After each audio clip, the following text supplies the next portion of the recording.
Selamat siang investor, kembali bersama saya Melina dari Mexico Future News.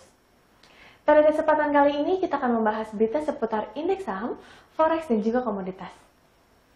Bursa saham Amerika Serikat melemah tajam pada akhir perdagangan Kamis waktu setempat atau Jumat dini waktu Indonesia Barat. Tekanan terhadap bursa saham Wall Street terjadi lantaran sektor teknologi kehilangan momentum untuk terus menguat. Jumat 11 September 2020, indeks Dow Jones Industrial Average turun 405,89 poin atau 1,45% menjadi 27.534,58. Sedangkan S&P 500 turun 59,77 poin atau 1,76% menjadi 3.339,19. Indeks komposit Nasdaq merosot 221,97 poin atau 1,99% menjadi 10.916,59. Tiga indeks utama diperdagangkan dengan catatan optimistis pada hari sebelumnya dengan indeks 30 saham naik lebih dari 200 poin. Saham raksasa teknologi Amerika Serikat atau yang disebut sebagai grup Facebook, Apple, Amazon, Netflix, dan Google paran Alphabet semuanya ditutup lebih rendah. Sektor teknologi S&P 500 merosot 2,28%. Pergerakan tersebut mengikuti rally pasar yang dipimpin sektor teknologi pada Rabu waktu setempat yang melihat indeks Dow ditutup naik lebih dari 400 poin karena Wall Street mencoba untuk pulih dari aksi jual selama 3 hari.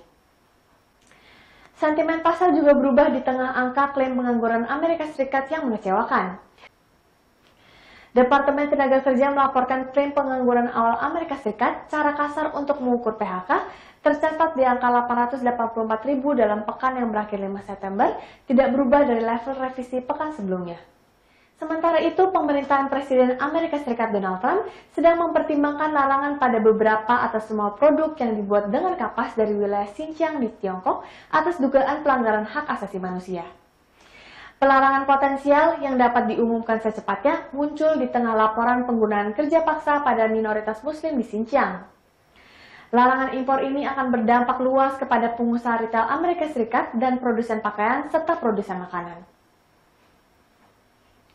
Beralih ke berita komoditas, harga emas menguat untuk hari ketiga berturut-turut pada akhir perdagangan Kamis waktu setempat atau Jumat dini hari waktu Indonesia Barat. Penguatan terjadi karena dolar Amerika Serikat melemah setelah Bank Sentral Eropa atau yang biasa disebut dengan ECB mempertahankan kebijakannya dan klaim pengangguran Amerika Serikat bertahan pada level tinggi. Jumat 11 September 2020, kontrak emas paling aktif untuk pengiriman Desember di divisi COMEX New York Metal Exchange naik 9,4 dolar atau 0,48% menjadi 1.964,30 dolar per troy ounce. Sehari sebelumnya pada hari Rabu 9 September, emas berjangka terangkat 11,7 dolar atau 0,6% menjadi 1.954,9 dolar. Dolar Amerika Serikat melemah 0,1%, membuat emas lebih murah bagi pemegang mata uang utama lainnya. Karena euro naik setelah Presiden ECB Christine Lagarde mengatakan pihaknya mengawasi dengan cermat nilai tukar. Klaim pengangguran mingguan Amerika Serikat melayang di level tinggi minggu lalu, menunjukkan pemulihan pasar tenaga kerja yang melambat. Di sisi lain, jelang pemilu Amerika Serikat yang akan digelar 3 November nanti, Presiden Amerika Serikat Donald Trump mengangkat sebuah gagasan untuk memisahkan perekonomian Amerika Serikat dengan China. Alasannya masih sama, karena Amerika Serikat merasa dirugikan berbisnis dengan China. Ide bercaranya bisnis dengan China ini menjadi ancaman bagi perekonomian global tentunya, mengingat Amerika Serikat dan China adalah dua raksasa ekonomi dunia. Prospek pemulihan ekonomi global yang masih suram karena pandemi masih merebak, vaksin yang belum tersedia hingga tensi geopolitik tinggi membuat harga emas terdongkrak setelah bergerak volatil belakangan ini. Sementara itu dari sisi resiko, uji coba global vaksin COVID-19 eksperimental AstraZeneca dihentikan sementara karena munculnya penyakit yang tidak dapat dijelaskan pada relawan peserta penelitian.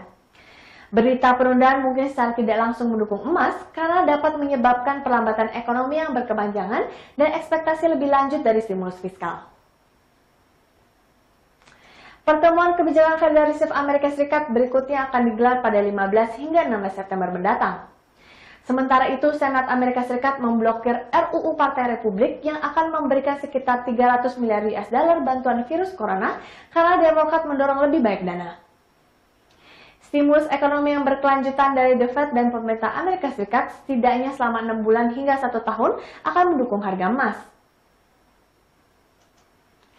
Sedangkan harga minyak dunia melemah usai pemerintah Amerika Serikat mengungkapkan kenaikan mingguan dalam persediaan minyak mentah negaranya.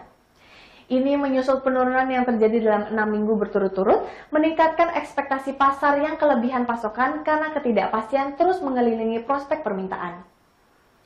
Hari ini harga minyak mentah West Texas Intermediate untuk pengiriman Oktober di New York Mercantile Exchange turun 75 sen atau 2% menjadi $37,30 per barrel.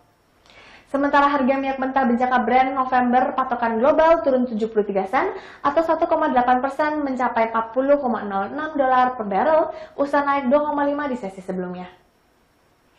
Administrasi Informasi Energi Kamis melaporkan bahwa persediaan minyak mentah Amerika Serikat naik 2 juta barrel untuk pekan yang berakhir pada 4 September. Ini menjadi kenaikan mingguan pertama dalam 7 minggu. Sekian berita seputar indeks saham, forex, dan komoditas untuk hari ini. Saya Melina pamit undur diri. Terima kasih dan sampai jumpa lagi.